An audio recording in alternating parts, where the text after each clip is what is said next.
오늘 함께 나누실 말씀은 구약성경 시편 136편 1절에서 5절인데 제가 1절과 5절만 봉독해 드리겠습니다.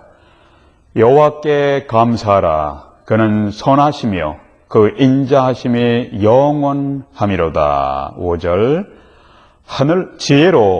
지혜로 하늘을 지으신 이에게 감사하라. 그 인자하심이 영원하미로다. 아멘.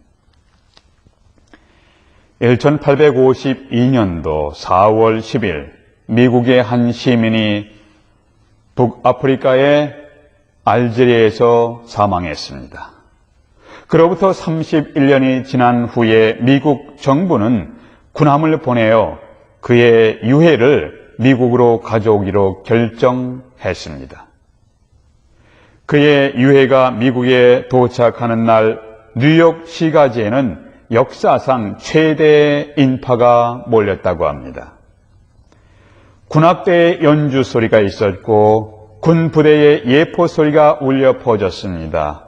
당시의 미국 대통령, 국무위원들, 뉴욕 시장이 도열하여 그 유해의 뉴욕 도착을 기다리고 있었습니다. 그런데 놀라운 사실은 이 유해의 주인공이 위대한 정치가도 아니고 위대한 외교관도 아니었다는 것입니다.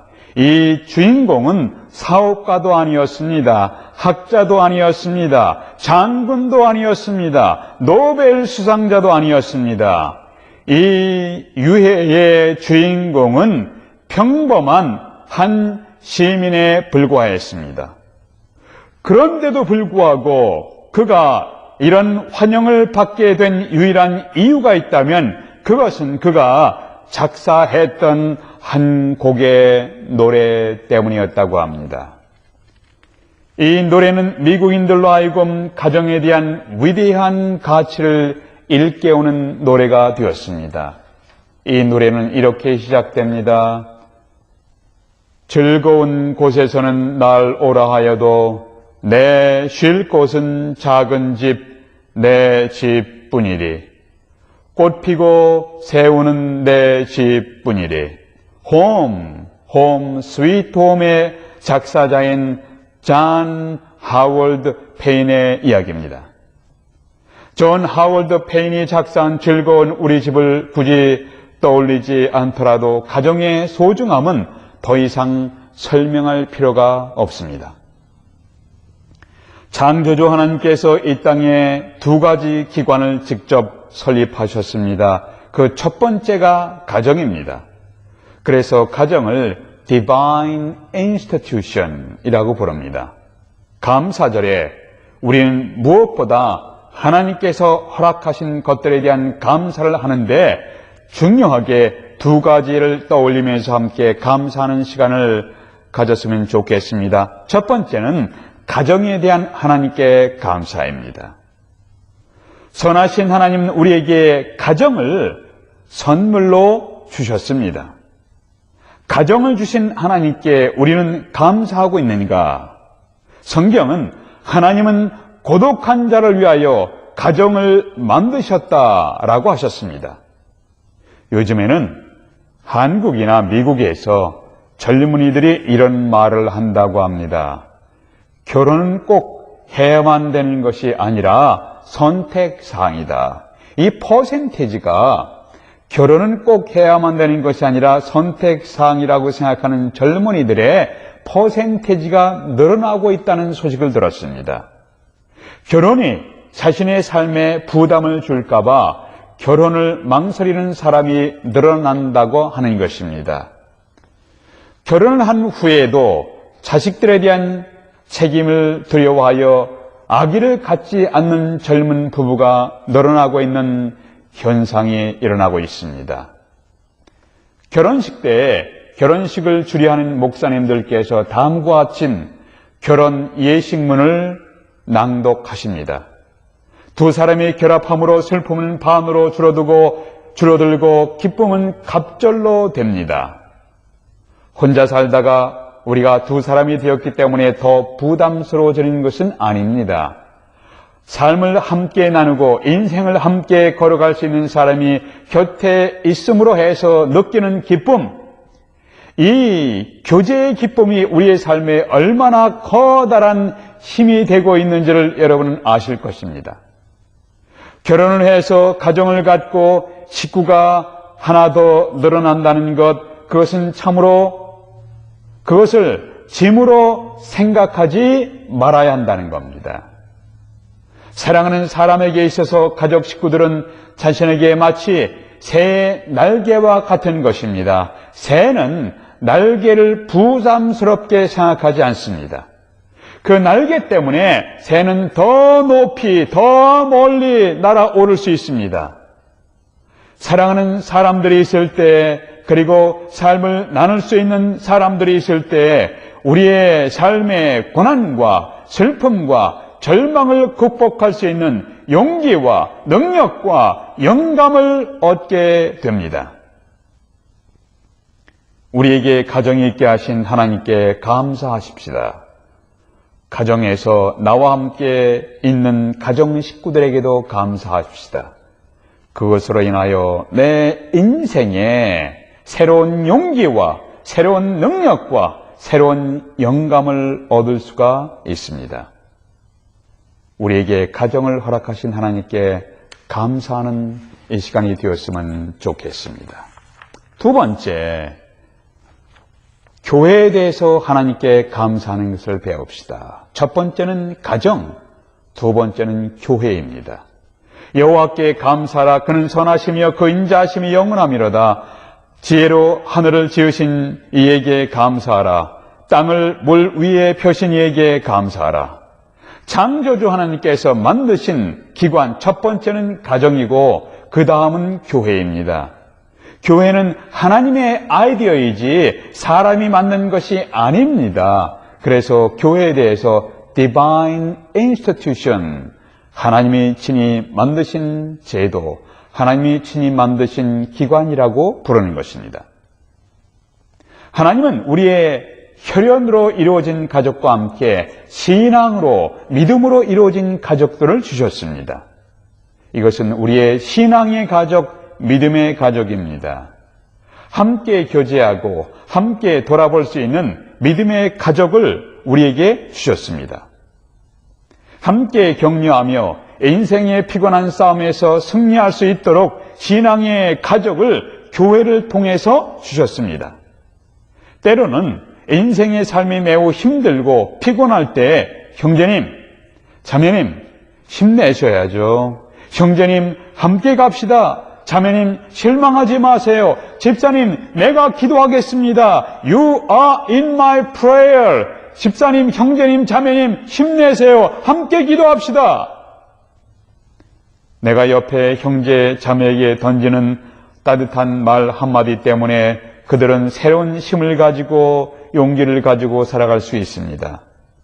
형제, 자매가 나와 함께 나누는 교제 때문에 나는 실망 가운데 용기를 얻게 됩니다. 여러분은 그러한 따뜻한 말과 교제를 제공하는 믿음의 형제, 자매가 될 수 있도록 자신을 위해서 기도하시길 바랍니다.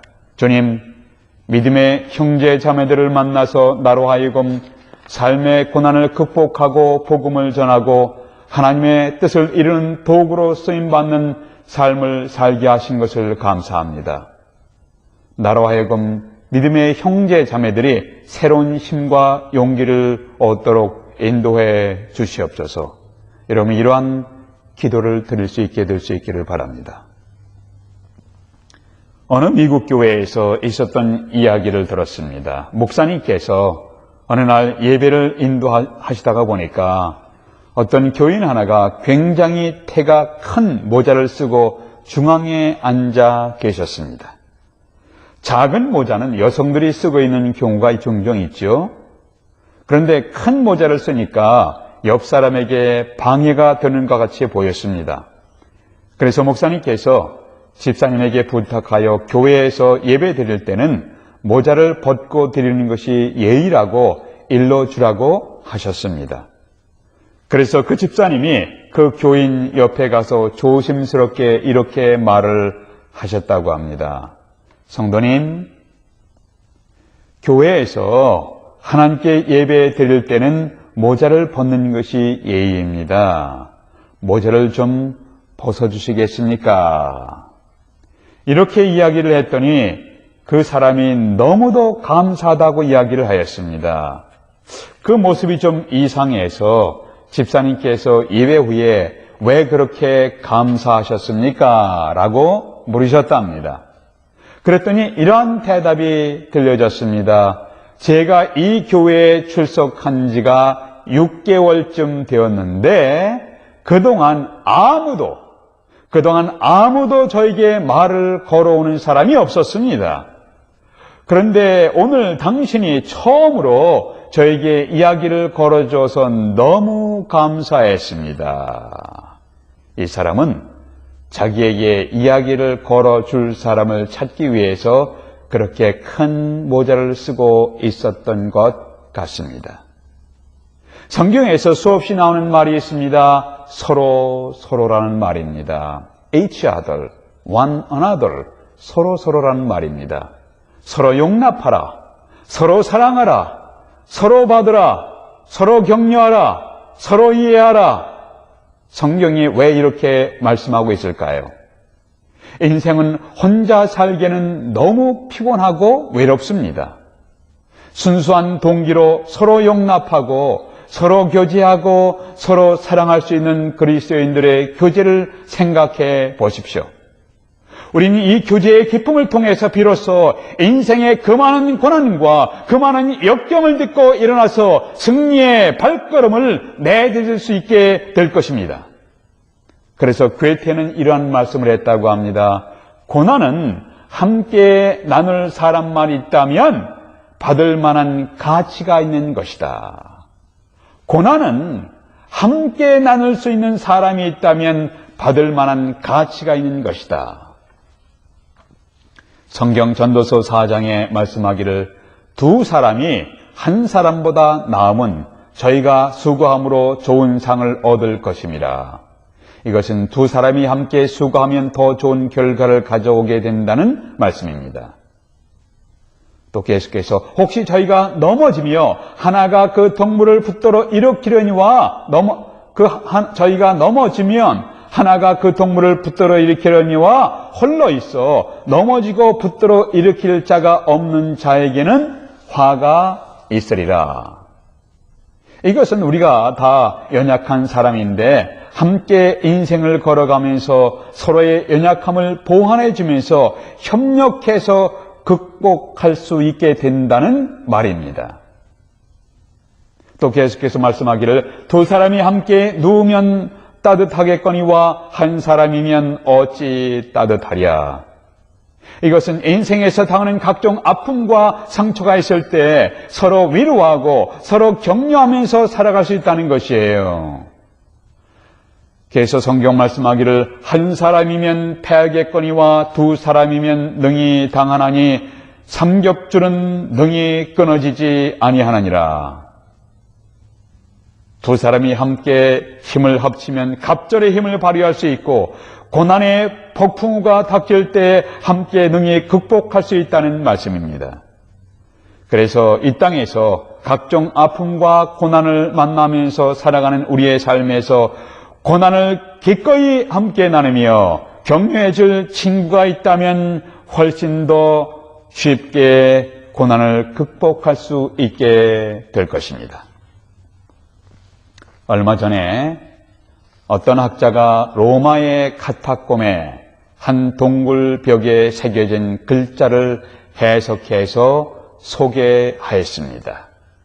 초대교회 그리스도인들이 살고 있을 때 그 카타콤의 동굴에 이런 글이 새겨져 있었다고 전해지고 있습니다. 그것은 사랑했던 당신들 때문에 나는 63세까지 살아갈 수가 있었소. 동굴의 벽에 새겨진 글입니다. 사랑했던 당신들 때문에 나는 63세까지 살아갈 수가 있었소. 무슨 의미인가? 1세기, 2세기의 그리스도인들은 로마에서 세상에서 핍박을 받았습니다. 세상 사람들에 의해서 조롱을 받으면서 고난 속에서 참고 살아왔습니다. 그래서 이 세상에서 누릴 수 있는 온갖 기쁨과 특권을 버리고 캄캄한 동굴 속에서 살아가게 되었습니다. 그 어두운 동굴 속에서 살아가면서 하늘의 신령한 기쁨을 맛보며 살아갔습니다. 그 어두운 곳에서 하나님을 찬양하며 새심을 얻게 되었습니다. 그래서 때로는 가끔 위험을 무릅쓰고 동굴 밖으로 나와서 복음을 전하며 살아갈 수가 있었습니다. 이러한 능력과 이러한 담대함의 비밀이 초대교회 그리스도인들에게 어디서 얻을 수 있었을까요? 그것은 이러한 글에서 발견할 수가 있습니다. 사랑했던 당신들 때문에, 사랑했던 당신들 때문에 우리는 교회 성도들과의 교제를 통해서 얻은 순수한 기쁨 때문에 우리 생애의 어느 한순간 과연 이러한 고백을 할 수 있을까요? 형제님들과 당신들과 함께 나눌 수 있었던 아름다운 교제 때문에 내 삶은 살만한 가치가 있었습니다. 자매님들, 당신들과의 만남의 교제가 있었기 때문에 나는 그 많은 어두움과 슬픔의 길을 헤치고 여기까지 올 수가 있었습니다. 사랑하는 형제님들 때문에, 사랑하는 자매님들 때문에, 사랑하는 당신들 때문에 하나님, 사랑하고 사랑받고 격려하고 격려받는 것을 배우면서 주님께 감사하는 것을 배우게 해 주시옵소서. 예수님의 이름으로 기도하옵나이다. 아멘.